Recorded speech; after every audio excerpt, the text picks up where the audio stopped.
एक रिश्ता ऐसा भी ट्रेन चलने को ही थी कि अचानक कोई जाना पहचाना सा चेहरा जनरल बोगी में आ गया। मैं अकेली सफर पर थी, सब अजनबी चेहरे थे। स्लीपर का टिकट नहीं मिला तो जनरल डिब्बे में ही बैठना पड़ा, मगर यहाँ ऐसे हालात में उस शख्स से मिलना जिंदगी के लिए एक संजीवनी के समान था। जिंदगी भी कमबख्त कभी कभी अजीब से मोड़ पर ले आती है, ऐसे हालातों से सामना करवा देती है जिसकी कल्पना तो क्या कभी ख्याल भी नहीं कर सकते। वो आया और मेरे पास ही खाली जगह पर बैठ गया। ना मेरी तरफ देखा, ना पहचानने की कोशिश की। कुछ इंच की दूरी बनाकर चुपचाप पास आकर बैठ गया। बाहर सावन की रिमझिम लगी थी, इस कारण वो कुछ भीग गया था। मैंने कनखियों से नजर बचाकर उसे देखा। उम्र के इस मोड़ पर भी कमबख्त वैसा का वैसा ही था। हाँ, कुछ भारी हो गया था, मगर इतना ज्यादा भी नहीं। फिर उसने जेब से चश्मा निकाला और मोबाइल में लग गया। चश्मा देखकर मुझे कुछ आश्चर्य हुआ। उम्र का यही एक निशान उस पर नजर आया था कि आंखों पर चश्मा चढ़ गया था। चेहरे पर और सर पे मैंने सफ़ेद बाल खोजने की कोशिश की, मगर मुझे नहीं दिखे। मैंने जल्दी से सर पर साड़ी का पल्लू डाल दिया। बालों को डाई किए काफ़ी दिन हो गए थे मुझे। ज़्यादा तो नहीं थे सफ़ेद बाल मेरे सर पे, मगर इतने ज़रूर थे कि गौर से देखो तो नज़र आ जाए। मैं उठकर बाथरूम गई, हैंडबैग से फेस वॉश निकाला, चेहरे को ढंग से धोया, फिर शीशे से चेहरे को गौर से देखा। पसंद तो नहीं आया, मगर अजीब सा मुंह बनाकर मैंने शीशा वापस बैग में डाला और वापस अपनी जगह पर आ गई। मगर वो साहब तो खिड़की की तरफ से मेरा बैग सरकाकर खुद खिड़की के पास बैठ गए थे। मुझे पूरी तरह देखा भी नहीं, बस बिना देखे ही कहा सॉरी। भागकर चढ़ा तो पसीना आ गया था, थोड़ा सूख जाए फिर अपनी जगह बैठ जाऊंगा। फिर वह अपने मोबाइल में लग गया। मेरी इच्छा जानने की कोशिश भी नहीं की। उसकी यही बात हमेशा मुझे बुरी लगती थी। फिर भी न जाने उसमें ऐसा क्या था कि आज तक मैंने उसे नहीं भुलाया। एक वो था कि 10 सालों में ही भूल गया। मैंने सोचा शायद अभी तक गौर नहीं किया, पहचान लेगा। थोड़ी मोटी हो गई हूँ, शायद इसलिए नहीं पहचाना। मैं उदास हो गई। जिस शख्स को जीवन में कभी भुला ही नहीं पाई, उसको मेरा चेहरा ही याद नहीं। माना कि ये औरतों और लड़कियों को ताड़ने की इसकी आदत नहीं, मगर पहचानने भी नहीं। शादीशुदा है, मैं भी शादीशुदा हूँ। जानती थी इसके साथ रहना मुश्किल है, मगर इसका मतलब यह तो नहीं कि अपने ख्यालों को, अपने सपनों को जीना छोड़ दूँ। एक तमन्ना थी कि कुछ पल खुल के उसके साथ गुजारूं। माहौल दोस्ताना ही हो, मगर हो तो सही। आज वही शख्स पास बैठा था जिसे स्कूल टाइम से मैंने दिल में बसा रखा था। सोशल मीडिया पर उसके सारे अकाउंट चोरी छुपे देखा करती थी। उसकी हर कविता, हर शायरी में खुद को खोजा करती थी। वह तो आज पहचान ही नहीं रहा। माना कि हम लोगों में कभी प्यार ही पिंगे नहीं चली, ना कभी इजहार हुआ। हाँ, वो हमेशा मेरी केयर करता था और मैं उसकी केयर करती थी। कॉलेज छूटा तो मेरी शादी हो गई और वो फौज में चला गया। फिर उसकी शादी हुई। जब भी गांव गई उसकी सारी खबर ले आती थी। बस ऐसे ही जिंदगी गुजर गई। आधे घंटे से ऊपर हो गया। वो आराम से खिड़की के पास बैठा मोबाइल में लगा था। देखना तो दूर, चेहरा भी ऊपर नहीं किया। मैं कभी मोबाइल में देखती, कभी उसकी तरफ। सोशल मीडिया पर उसके अकाउंट खोलकर देखे, तस्वीर मिलाई, वही था, पक्का वही। कोई शक था नहीं था। वैसे भी हम महिलाएं पहचानने में कभी भी धोखा नहीं खा सकती। 20 साल बाद भी सिर्फ आंखों से पहचान ले। फिर और कुछ वक्त गुजारा, माहौल वैसा का वैसा था। मैं बस पहलू बदलती रही। फिर अचानक टीटी आ गया, सबसे टिकट पूछ रहा था।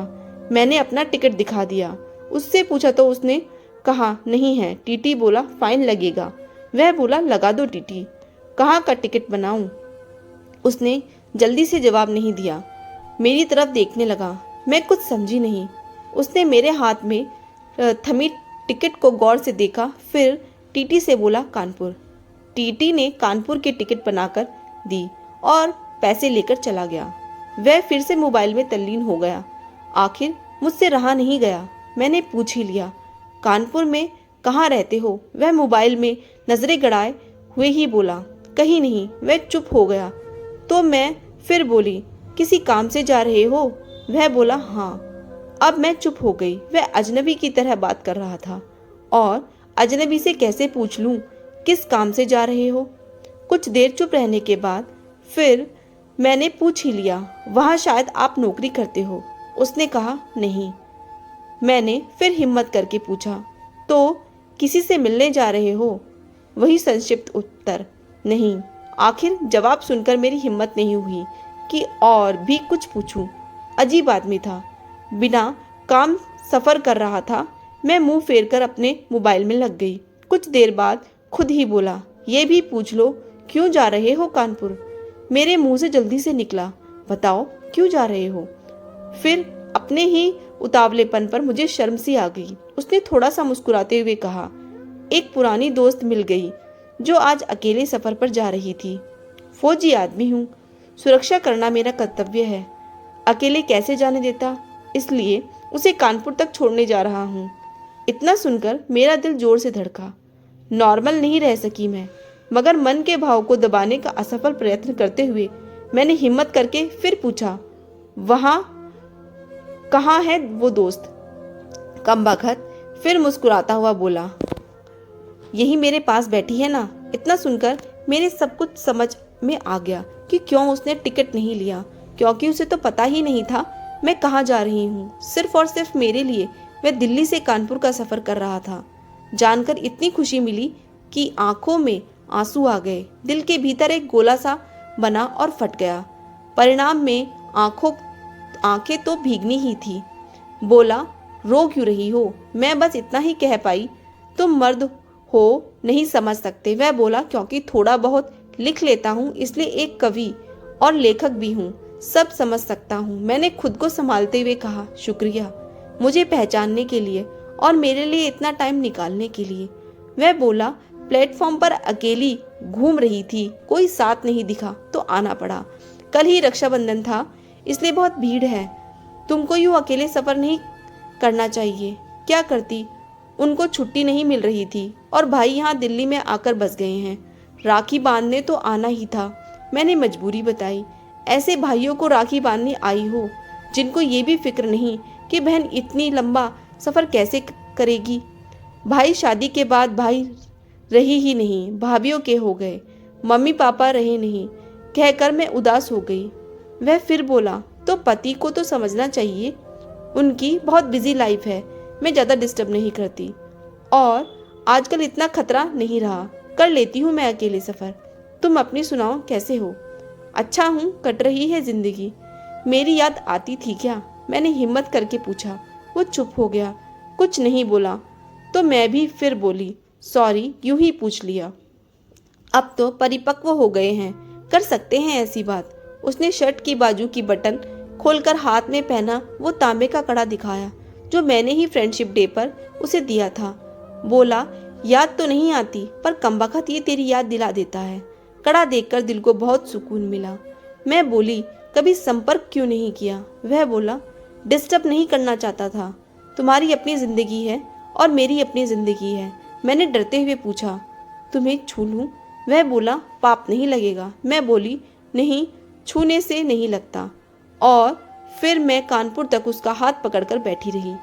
बहुत सी बातें हुई। जिंदगी का एक ऐसा यादगार दिन था जिसे आखिरी सांस तक नहीं भुला पाऊंगी।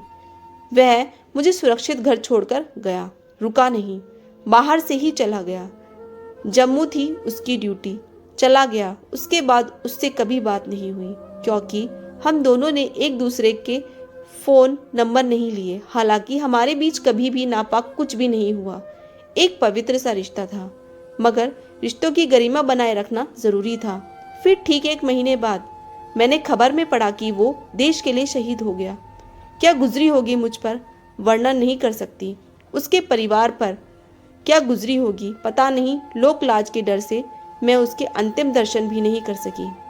आज उससे मिले 1 साल हो गया है। आज भी रक्षाबंधन का दूसरा दिन है। आज भी सफ़र कर रही हूँ, दिल्ली से कानपुर जा रही हूँ। जानबूझकर जनरल डिब्बे का टिकट लिया है मैंने। अकेली हूँ, न जाने दिल क्यों आस पाले बैठा है कि आज फिर आएगा और पसीना सुखाने के लिए उसी खिड़की के पास बैठेगा। एक सफ़र वो था जिसमें कोई हमसफ़र था, एक सफ़र आज है जिसमें उसकी यादें हम सफ़र है, बाकी ज़िंदगी का सफ़र जारी है। देखते हैं कौन मिलता है, कौन साथ छोड़ता है। आपको ये कहानी कैसी लगी ज़रूर बताएं। Thanks for watching. Please subscribe my channel.